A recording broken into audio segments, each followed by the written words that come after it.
encourage every pharmacist to celebrate this National Pharmacy Week celebration. We have conducted this National Pharmacy celebration under Indian Pharmaceutical Association, Rajahmundry local branch. Main motto is to create a conduct చేస్తున్నాము to create awareness on the profession of pharmacy. నేను ఈరోజు pharmacy గురించి ఒక important అంశం గురించి చెప్పబోతున్నాను. Generic మందులు branded మందుల కన్నా తక్కువ ప్రయోజనం కలిగి ఉంటాయని చాలా మందికి అపోహ. కానీ బ్రాండెడ్ మందులు patent rights, quality assurance checks, ఇంకా మ్యానుఫ్యాక్చరింగ్ వెయిటేజెస్ వల్ల జెనరిక్ మందుల కన్నా ఎక్కువ శాతంలో డబ్బులు అనేవి కలెక్ట్ చేస్తారు.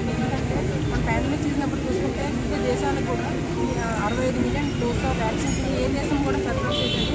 కానీ మన భారతదేశంలో సరఫరా చేయడం చాలా గర్వపడాల్సిన విషయం.